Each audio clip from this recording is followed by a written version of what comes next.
आदिगुरु शंकराचार्य जी द्वारा प्रतिपादित अद्वैत वेदांत विषयक हमारे आज के व्याख्यान का विषय है अद्वैत वेदांत में अध्यास की अवधारणा। शंकराचार्य जी ने पारमार्थिक दृष्टिकोण से एकमात्र परम सत्य निर्गुण निराकार निर्विशेष निर्वैयक्तिक ब्रह्म को स्वीकार किया है। ब्रह्म जो है अपने मौलिक स्वरूप में सत्य चित्त आनंद स्वरूप है। शंकराचार्य जी जगत की सत्ता को व्यवहारिक दृष्टिकोण से सत्य मानते हैं। जो ये जगत जो है ये प्रपंचात्मक विविधतामय और नाना रूपात्मक है। किस प्रकार इस प्रपंचात्मक विविधतामय नाना रूपात्मक जगत का निर्गुण निराकार निर्विशेष या सत्य चित्त आनंद स्वरूप ब्रह्म पर आरोपण किया जा सकता है। इसी प्रकार जो आत्मा जो है वह भी सच्चित आनंद स्वरूप निराकार स्वरूप है।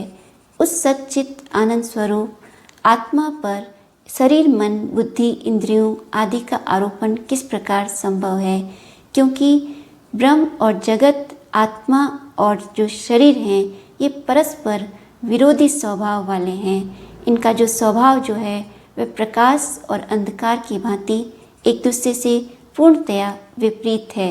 और हम अपने व्यवहारिक जीवन में देखते हैं कि हम इन पे परस्पर आरोपण करते हैं। हम आत्म तत्व पर शरीर का आरोपण करते हुए शरीर और आत्म तत्व को एक ही मानते हुए कहते हैं कि ये मेरा शरीर है, ये मेरा हाथ है, ये मेरा पैर है आदि हम व्यवहार करते हैं। तो किस प्रकार जो आत्म तत्व सत्य चित्त आनंद स्वरूप है उस पर शरीर का आरोपण संभव है। इसी प्रकार जो सच्चिदानंद स्वरूप ब्रह्म है उस पर इस प्रपंचात्मक विविधता में और नाना रूपात्मक जगत का आरोपण संभव है। शंकराचार्य जी के दर्शन के समक्ष एक महत्वपूर्ण प्रश्न है। शंकराचार्य जी ने इस प्रश्न का तर्क संगत समाधान करते हुए अध्यास की अवधारणा को प्रस्तुत किया है। अध्यास अद्वैत वेदांत में एक महत्वपूर्ण अवधारणा है। अध्यास जो है अध्यास को कहा गया अतत्व में तत् की प्रतीति, अर्थात जहाँ जो नहीं है वहाँ उसकी प्रतीति होना ही अध्यास कहलाता है। उदाहरणार्थ रस्सी में सर्प की प्रतीति जो है वह अध्यास का उदाहरण है। अर्थात जो वस्तु जहाँ नहीं है उसकी जो वहाँ प्रतीति हो रही है उस प्रतीति का कारण अद्वैत वेदांत के मतानुसार अध्यास है। अध्यास में अध्यास विषयक कुछ शब्द हैं जो हमारे लिए जानने आवश्यक हैं। अध्यास विषयक 3 महत्वपूर्ण शब्द हैं। एक है अधिष्ठान, दूसरा अध्यस्त वस्तु और तीसरा है आरोप। इन तीनों शब्दों को स्पष्ट करने पर अध्यास क्या है वह हमारे समक्ष स्पष्ट रूप से उसका स्पष्टीकरण किया जा सकता है। अधिष्ठान अध्यास की वह वस्तु होती है जिस पर किसी अन्य वस्तु का आरोपण किया जाता है।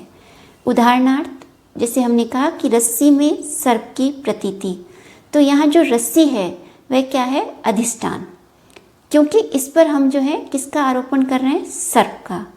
अधिष्ठान के अतिरिक्त जो अध्यास का जो दूसरा महत्वपूर्ण शब्द है वह है अध्यस्त, अर्थात अधिष्ठान पर जिस वस्तु का आरोपण किया जाता है उसे अध्यस्त वस्तु कहते हैं। जैसे कि रस्सी पर जब सर्प का आरोपण करते हैं तो यहाँ सर्प जो है वह अध्यस्त वस्तु है। और तीसरा जो है आरोपण, यदि अधिष्ठान भी और अध्यस्त भी और उन पे आरोपण नहीं है तो अध्यास नहीं होगा। आरोपण के द्वारा हम एक वस्तु पर दूसरी वस्तु का आरोप करते हैं। इस प्रकार अध्यास विषयक 3 महत्वपूर्ण शब्द हैं, अधिष्ठान अध्यस्त वस्तु और आरोपण।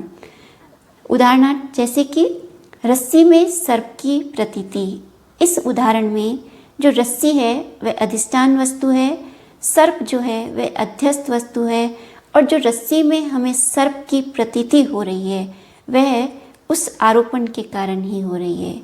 इस प्रकार अध्यास जो है उसमें जो वस्तु जहाँ नहीं है वहाँ उसकी हमें प्रतीति होती है।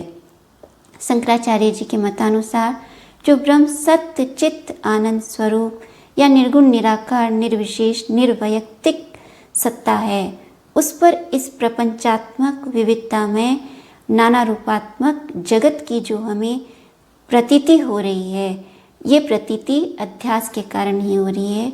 अध्यास के कारण ही नाना रूपात्मक जगत जो है ब्रह्म पर उसका आरोपण हो रहा है, और जो ब्रह्म है वह हमें किस रूप में प्रतीत हो रहा है? नाना रूपात्मक विविधता में जगत के रूप में।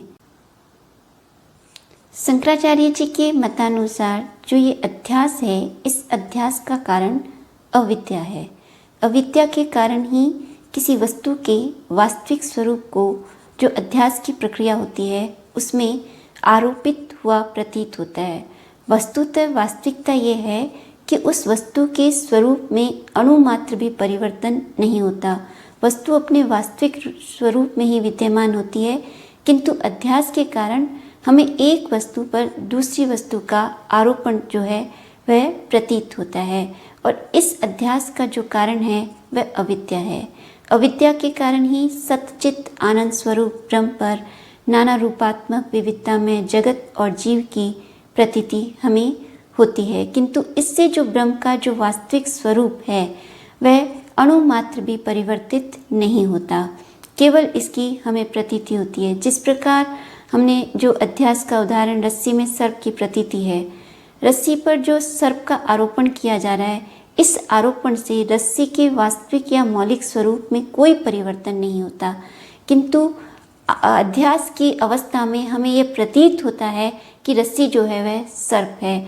जैसे ही हमारे अज्ञान या अविद्या का निराकरण होता है और हमें यह ज्ञात हो जाता है कि रस्सी जो है वह रस्सी ही है, वह सर्प नहीं है, इससे न तो रस्सी के जो वास्तविक स्वरूप है उसमें कोई परिवर्तन होता है, और न ही जो है रस्सी का स्वरूप जो है विकृत होता है। ये अविद्या और अज्ञान के कारण हमें रस्सी में सर्प की प्रतीति होती है। जैसे ही हमारा जो अज्ञान है, उस अज्ञान का जो है निराकरण हो जाता है, तो हमें ये ज्ञात हो जाता है कि यहाँ जो है सर्प नहीं है अपितु रस्सी है। उसी प्रकार जो सच्चित आनंद स्वरूप ब्रह्म है, उस ब्रह्म पर जगत का जो आरोपण है, उससे ब्रह्म के सच्चित आनंद स्वरूप में किंचित मात्र भी परिवर्तन नहीं होता, और न ही जो है ये नाना रूपात्मक विविधता में जगत जो है ब्रह्म के स्वरूप को किसी प्रकार विकृत और आवृत कर सकता है।